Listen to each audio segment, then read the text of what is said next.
नमस्कार,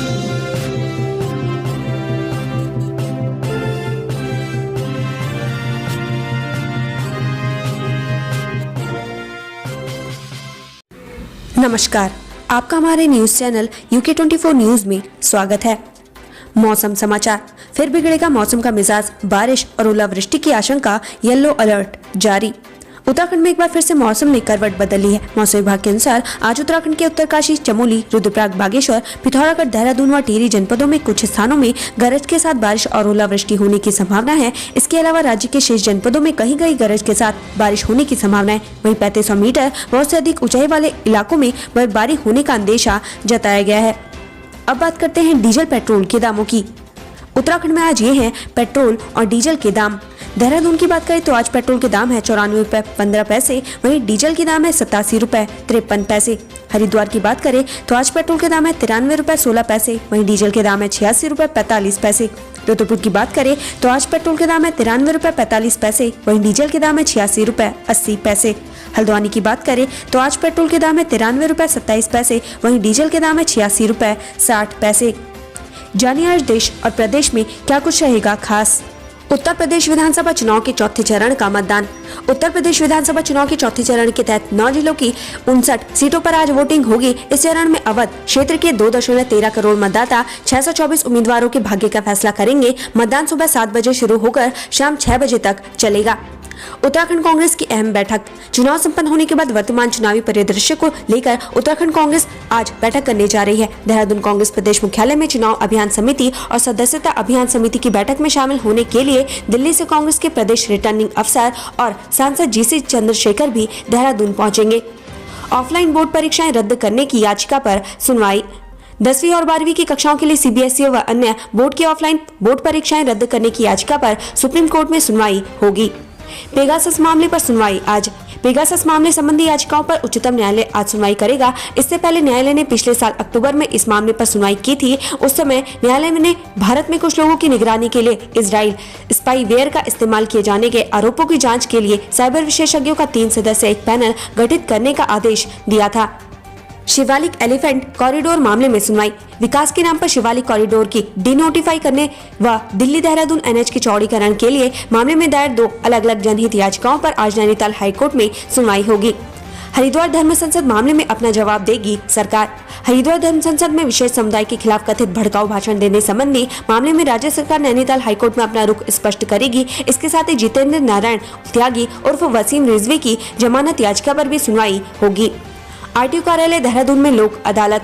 motor vehicle act के तहत देहरादून RTO कार्यालय, विकास नगर और ऋषिकेश RTO कार्यालय में आज लोक अदालत लगेगी। इसके बाद 28 फरवरी और फिर 4 मार्च को लोक अदालत लगेगी। हेड कांस्टेबल के पदों पर आवेदन की लास्ट डेट। 12वीं पास युवाओं के लिए उत्तराखंड अधीनस्थ सेवा चयन आयोग द्वारा जारी हेड कांस्टेबल के पदों के लिए आवेदन करने की अंतिम तिथि आज। हेड कांस्टेबल के कुल 272 पदों पर भर्ती निकली है। वेबसाइट ssc.uk.gov.in पर जाकर आवेदन कर सकते हैं। उम्मीदवारों का चयन लिखित परीक्षा के आधार पर किया जाएगा, जो जुलाई माह में होगी। उत्तराखंड कोविड-19 ट्रैकर। उत्तराखंड में कोरोना से एक मरीज की मौत। 24 घंटे में मिले 171 पॉजिटिव। उत्तराखंड में कोरोना संक्रमण की रफ्तार धीमी पड़ती नजर आ रही है। बीते 24 घंटे के भीतर 171 नए कोरोना मरीज मिले हैं। वहीं कोरोना से एक मरीज की भी मौत हुई है। वहीं 156 मरीज ठीक भी हुए हैं। पिथौरागढ़ में महसूस किए गए भूकंप के झटके। रिक्टर स्केल पर 2.0 मापी गई तीव्रता। उत्तराखंड में एक बार फिर भूकंप के झटके महसूस किए गए। पिथौरागढ़ जनपद में बीते देर रात 1:45 पर भूकंप के झटके महसूस किए गए। रिक्टर स्केल पर भूकंप की तीव्रता 2.0 मापी गई है। पौड़ी के हिंडोला खाल में युवक की संदिग्ध परिस्थितियों में मौत। पोस्टमार्टम रिपोर्ट से होगा खुलासा।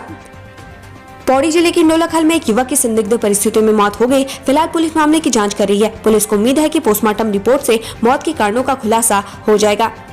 आर्मी सेंटर में पोस्टल बैलेट से हुई छेड़छाड़। हरीश रावत ने वायरल किया वीडियो।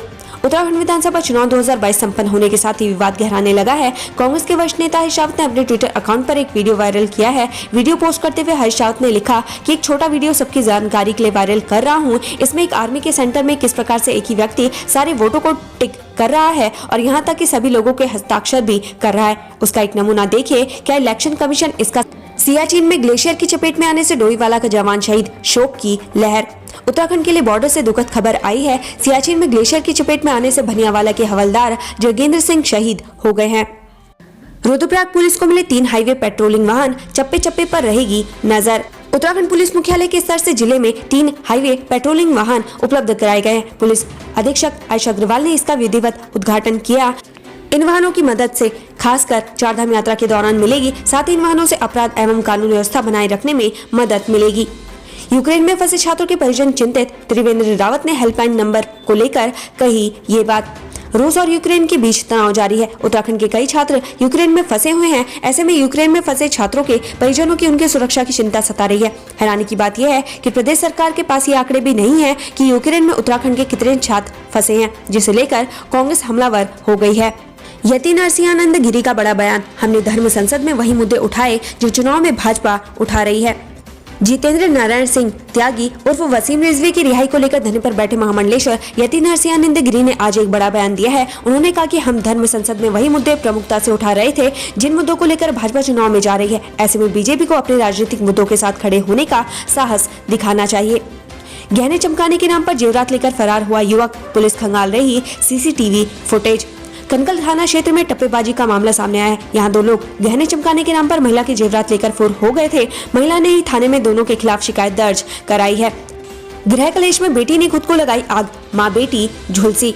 माता पिता से मनमुटाव के बाद एक नाबालिग लड़की ने अपने ऊपर मिट्टी का तेल छिड़ककर खुद को आग के हवाले कर दिया। इस दौरान बेटी को आग से बचाने के लिए मां भी झुलस गई। वहीं अब दोनों मां बेटी का इलाज हल्द्वानी सुशीला तिवारी अस्पताल में चल रहा है। डॉक्टरों का कहना है कि आग के कारण लड़की 50% जबकि उसकी मां 30% झुलस गई है।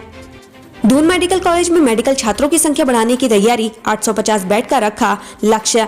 दून मेडिकल कॉलेज उत्तराखंड में एमबीबीएस पाठ्यक्रम को लेकर 200 स्टूडेंट्स की संख्या बढ़ाए जाने को लेकर अप्लाई कर दिया है। साथ ही अस्पताल में 850 बेड बढ़ाने का लक्ष्य रखा गया है। पौड़ी, कोरोना काल में अनाथ हुए बच्चों को संरक्षण देकर प्रशासन डीएमए अधिकारी को दिए निर्देश। जनपद में कोरोना महामारी के चलते अनाथ हुए बच्चों एवं स्ट्रीट चिल्ड्रन की पूर्ण सुरक्षा और संरक्षण के लिए पौड़ी प्रशासन ने मदद के लिए हाथ बढ़ाए हैं। डीएम डॉक्टर विजय कुमार जोदंगड़े ने ऐसे बच्चों की चिन्हित करने के लिए प्रशासन को शीघ्र ठोस कार्रवाई करने के निर्देश दिए हैं। इसके लिए डीएम ने सभी संबंधित विभागों को अलग अलग जगहों में बैठक कर लोगों से जानकारी जुटाने को कहा है। सिडबी ने युवा शटलर लक्ष्य सेन को किया सम्मानित, सौंपा 5 लाख का चेक। सिडबी ने भारतीय पुरुष शटलर लक्ष्य सेन को सम्मानित किया है। ये सम्मान उन्हें दिसंबर 2021 में स्पेन में आयोजित बैडमिंटन विश्व चैंपियनशिप में पदक जीतने और जनवरी 2022 में दिल्ली में आयोजित प्रतिष्ठित इंडिया ओपन बैडमिंटन टूर्नामेंट जीतने के लिए दिया गया है। हिजाब को लेकर बीजेपी विधायक का विवादित बयान, कहा तालिबानी संस्कृति को हिंदुस्तान नहीं करेगा बर्दाश्त। हिजाब को लेकर लक्सर से बीजेपी विधायक संजय गुप्ता ने विवादित बयान दिया है। उन्होंने कहा कि हिजाब हिंदुस्तान की संस्कृति नहीं है, ये तालिबानी संस्कृति है। इसे हिंदुस्तान में किसी भी कीमत पर बर्दाश्त नहीं किया जाएगा। चंपावत हादसा, मां बेटी को मौत बुलाकर ले गई थी टनकपुर, ससुराल और मायके में बचा कोराम। इसे विधि का विधान ही कहेंगे। जो शिक्षिका मायके जाने के लिए अपनी 4 साल की बेटी के साथ घर से निकली थी, वो भी न चाहते हुए बारात की उस गाड़ी में सवार हो गई जो कुछ की दूर जाने के बाद हादसे का शिकार हो गई। इस हादसे में 14 लोगों के साथ मां बेटी की भी मौत हो गई।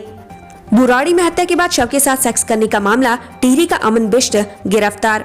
दिल्ली पुलिस ने बुराड़ी के कौशिक एनक्लेव में युवती की हत्या की गुत्थी पुलिस ने सुलझा ली है। युवती की हत्या उसकी ही सहेली के पति अमन सिंह बिष्ट ने की थी। आरोपी ने हत्या का कारण जो बताया उससे मानवता शर्मसार हो गई। आरोपी ने बताया कि उसने पत्नी की सहेली से यौन संबंध बनाने की कोशिश की थी, लेकिन विरोध करने पर उसकी हत्या कर दी, फिर शव के साथ सेक्स किया।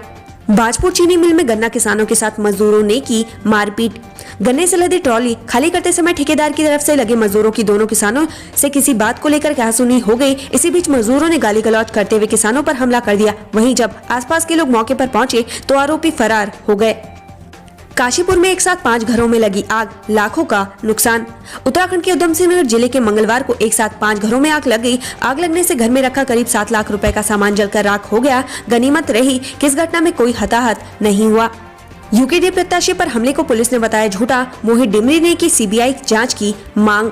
यूकेडी प्रत्याशी मोहित डिमरी पर अटैक मामले में नया मोड़ आया है। पुलिस का कहना है कि चुनाव में सहानुभूति बटोरने के लिए झूठा क्राइम सीन तैयार किया गया, जो पूरी तरीके से झूठा है। उधर मामले में अब मोहित डिमरी ने सीबीआई जांच की मांग की है। हरिद्वार में मजदूर ने छत से कूदकर दी जान, सुसाइड की वजह जानने में जुटी पुलिस। रानीपुर कोतवाली क्षेत्र में एक मजदूर अपने घर की छत से कूद गया। मजदूर के छत से कूदने की खबर से पूरे इलाके में हड़कंप मच गया। घटना की सूचना पर रानीपुर पुलिस तत्काल मौके पर पहुंची और उसे नजदीकी अस्पताल पहुंचाया, जहां डॉक्टर ने उसे मृत घोषित कर दिया। चोरों ने ट्रांसफार्मर पर किया हाथ साफ, तेल और कॉपर किया चोरी। हरिद्वार जिले के भादराबाद थाना क्षेत्र में ट्रांसफार्मर चोरी का मामला सामने आया है। हालांकि ट्रांसफार्मर तो अपने स्थान से कुछ दूरी पर मिल ही गया, लेकिन चोर ट्रांसफार्मर का तेल और कॉपर पर हाथ साफ कर गए। उत्तराखंड सेवा अधीनस्थ चयन आयोग ने बढ़ाई तिथि, जल्द करे पुलिस विभाग के इन पदों के लिए आवेदन। उत्तराखंड सेवा अधीनस्थ चयन आयोग ने पुलिस विभाग के अंतर्गत पुलिस आरक्षी, पीएससी, फायरमैन के साथ उप निरीक्षक, पुलिस गुमनायक, अग्निशमन द्वितीय अधिकारी के पदों के लिए आवेदन की तिथि को बढ़ा दिया है। पुलिस विभाग की भर्तियों के लिए इससे पहले ऑनलाइन आवेदन भरने की अंतिम तिथि 21 फरवरी थी, जिसे बढ़ाकर अब 3 मार्च कर दिया गया है। उत्तराखंड से संबंधित ऐसी ही खबरें पाने के लिए हमारे चैनल को लाइक व सब्सक्राइब जरूर करें। धन्यवाद।